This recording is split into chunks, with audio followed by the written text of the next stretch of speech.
Welcome to our special series where we look ahead at what's in store for Singapore in 2025. Our topic tonight is the economy. Now, after ending 2024 on a strong footing, the economic outlook for Singapore this year has darkened. GDP is expected to grow between 1 and 3%. That's lower than the 4% growth expected last year, though it is around the range seen in the past decade, save for the extreme highs and lows during COVID-19. The risks this time round are largely geopolitical tensions, an anticipated slowdown in China, and uncertainty in the US when President-elect Donald Trump takes office. The bright spots, though, are in the trade-related services and manufacturing sector, and that's driven by strong demand for chips used in PCs, smartphones, and artificial intelligence devices. Nadira Zaidi tells us more. A thriving manufacturing sector driven by the race for smarter tech. Artificial intelligence powers the future with demand for semiconductor chips remaining strong.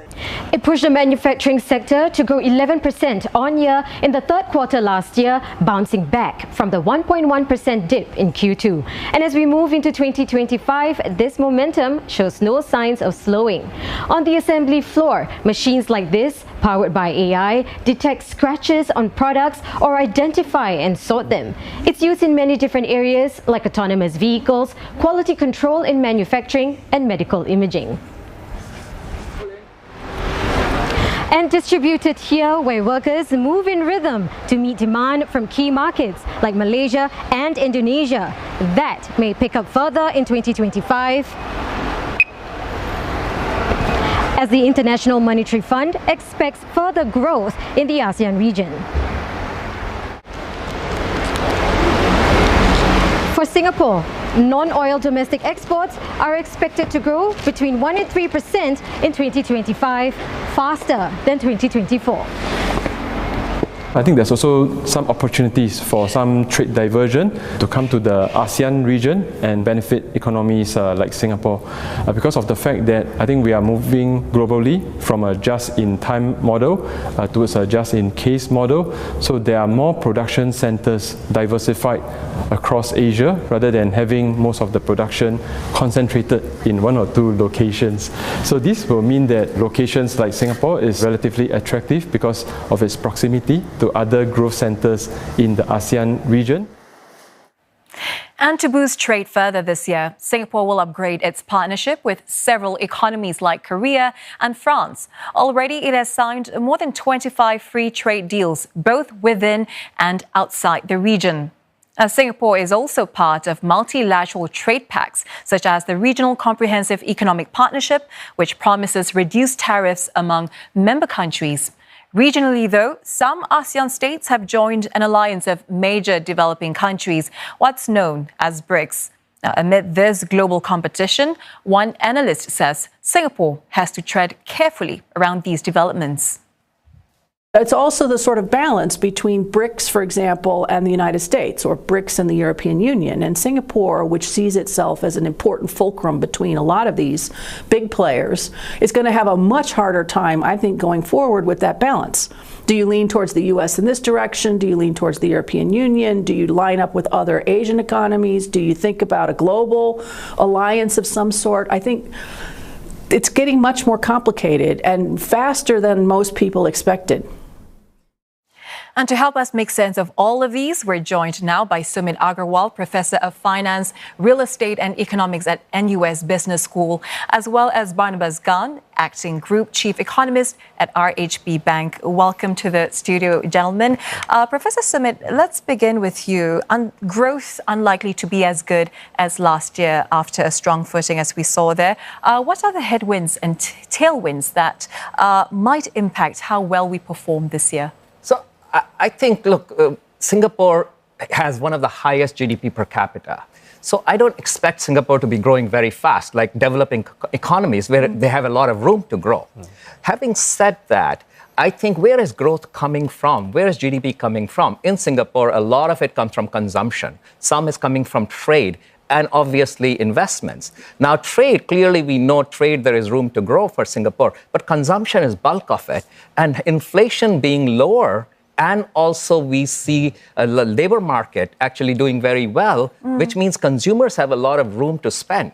And so I am more bullish about Singapore's economic growth. So I see more tailwinds than headwinds going forward for Singapore, which means consumption leading, and that will cause more investments and also trade to grow. And so I would say Singapore should be anywhere from 3 to 4% or around 3%, not lower than that. All right, Mr. Gan, what are your thoughts? Do you agree with this prediction? I think that there is some wisdom in what Professor has just mentioned. I think we may be forced, in fact, to actually move probably to a consumption pattern and maybe a consumption-driven growth in Singapore. Why? I think because of the 3 T's in the current global landscape: Trump, tariffs, and trade. I think these are the 3 uncertainties, in the current landscape. And I think probably with likely trade to possibly be curtailed given the tariff that may be implemented by the US, the possible growth engine will still be consumption. We have to look at what the budget might be helping. But I think generally the base case scenario that I'm penning, I think comfortably between 2 to 3% will be a nice print to have, given that Singapore is a very highly developed economy at this juncture. And as our reporter Nadira pointed out in her report earlier, some bright spots in trade-related services and manufacturing. What sectors are on your radar? Fully agree with the manufacturing rhetoric, whereby Singapore is very well positioned in high-valued manufacturing activities, 5G, pharmaceutical. When people look at Singapore, people see it as a transparent, very reliable economy, whereby the goods and services, in fact, are of high quality. That's good, very well positioned. But I think probably maybe the next growth engine in the external front could still remain to be in finance. And why do I say this? I think it's because of the fact that with ASEAN becoming more and more relevant, and especially we have to come together cohesively, to probably make a stand in this current landscape, in this current uncertain landscape, to be precise. And that is where, Singapore can actually benefit from the close proximity to other ASEAN countries. When trade flows and manufacturing flows into ASEAN, given the trade tensions between US and China, that could be one of the key benefits for Singapore, given that Singapore is a very key financial hub in the region itself. Which sectors then will be laggards, you think? I think, I'm an economist, I'm not a pessimist, I'm an economist, but probably some of the laggards that I could actually identify, and I really hate to say this, but probably retail and hospitality. And why do I say this? I think it's because our models, in-house models, have shown that China and its health remains to be a very strong proxy and very strong driver to tourism in Singapore, if not Southeast Asia. And that means that if there is going to be a 60% tariff against China, a very strong drag on Chinese growth is likely to be expected. We're expecting Chinese growth to actually be shaved by as much as 200 basis points, if not more, if the tariff is being implemented. And that will pull back income levels, the purchasing power of the Chinese, and that could mean that probably outbound tourism demand from China into ASEAN, including Singapore, could be it will not be as good as what we have seen in the past. All right, we hear you.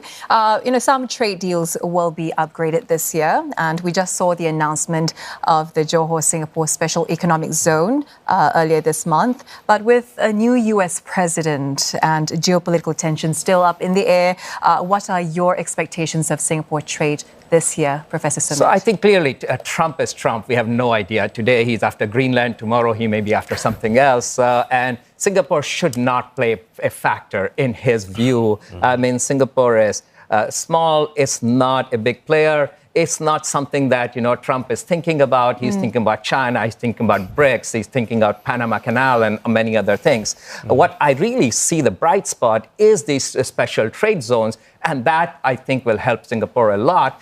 Not in terms of the labor, but in terms of technology, in terms of bringing foreign direct investment and actually creating unicorns. in the space where Singapore could benefit, and both economically and from a trade point of view.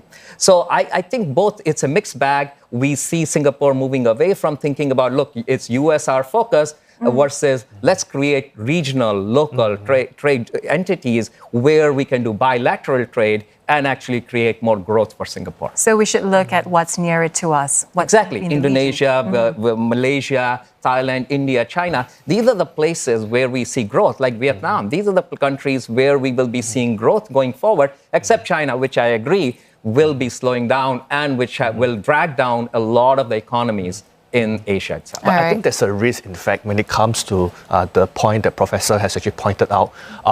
The risk is perhaps US sanctions against ASEAN, if there is any, especially if the US have identify ASEAN as a Chinese base to rebatch, so to speak, their exports and to circumvent exports away from China into ASEAN. And this has already been seen in solar panels, in EVs, some of the industries that the manufacturers have already been pulling out from China into ASEAN. And probably Vietnam will be a country that will be highly at risk because across ASEAN is actually one, if not the highest, US has the highest trade deficit with Vietnam across ASEAN. Singapore actually will be likely be spared. And why do I say this? Is because Singapore is probably the only ASEAN country that US has a trade surplus with. And more importantly, Singapore has a FTA, a free trade agreement with the US. And with turmoil and probably uncertainties to be in the picture, I think some of the pillars of comfort will be what I just mentioned. In terms of improving growth prospects, the government has said that boosting productivity is going to be the best way forward. How do we do that exactly in 2025, particularly? Can we perhaps, turn to artificial intelligence, Professor Sumit? That will play a big role. I mean, clearly not just artificial intelligence, but essentially thinking about technology, fintech, bringing in technology in finance and how that will boost up, increase productivity, efficiency. And I think we will see this across the spectrum, not just in Singapore, around the world. And we will learn from each other across sectors, across countries, on how to actually incorporate technology and actually increase efficiency. And I think I see a big role for that. The other big thing I think where we will see a role would be thinking about sustainability and environment. And that will have its own dynamics and it will create mushroom or new industries. And that will actually also help trade and growth in the country. Mr. Gunn, how much of our efforts to boost productivity could come from technology and sustainability, as what Professor Sumit mentioned? Yeah, I think importantly, we have already seen that, and we have to identify that in order to raise productivity in Singapore, that requires actually short-term support, but long-term intervention. From long-term intervention, we've already seen it quite clearly. There's education, there's retraining, there's the skills futures to help, medium-term structural unemployment. And I think that has already been in place to actually improve the labor productivity in Singapore. The thing is that for AI and innovation, this has already also been in one of the more so the observation that I've seen, in Singapore, whereby even hawker centers themselves are actually having automated, frying machines to actually fry, and I think that's the key to productivity. We free up our human time for machines to take over, and that is actually quite helpful. Probably this will be the next, frontier of technologies to come. Looking at all these key drivers to boost productivity as we move forward. And speaking of AI, Singapore's APEC Business Chamber is looking to develop artificial intelligence solutions that can help groups of firms solve common problems. This, as it hopes, more firms can adopt such tech and leapfrog productivity. Nicholas Ng with this report. She's one of 55 employees at Yuehua who can choose when and how long they want to work. Those preferences are balanced against what the company needs for each day. It used to take each department days to come up with a roster. Now, it's done in seconds, thanks to a bespoke AI solution. We spent a good 6 months looking for a good rostering solution. But over this 6-month period, we identified that a lot of the ready-made package solutions do not cater for individual staff preferences, nor do they have the machine learning aspect to understand the different shifts and roles for individual staff. With many firms facing the same challenge, the Singapore Business Federation is pooling together these common problem areas and working with industry players to develop solutions that can be adopted en masse. They hope that the strategy can bring big productivity gains in the future. For the large companies that's already going for the bespoke build, I think those gains will be quite clear. Right, and will be quite significant. Our challenge is how do we percolate this down to the broader group of companies that is beyond individual productivity gains. AI Singapore, which also helps SMEs adopt the technology, notes that interest in AI has grown tremendously. While it's shifting focus to help SMEs develop their own generative AI solutions, most of its work this year is expected to be centered on machine learning or ML projects. 60% of the projects that we are seeing will still be very traditional AI ML projects. Nothing to do with AI agents, nothing to do with large language models, but just about classifications, predictions, and so on. Because some of these AI frameworks and tooling has become so much easier, some of our programs is, instead of we doing it, we handhold and train the SME to actually do the projects themselves. Part of that involves building up a talent pool of AI-ready workers who'll help power Singapore's digital future in the years to come.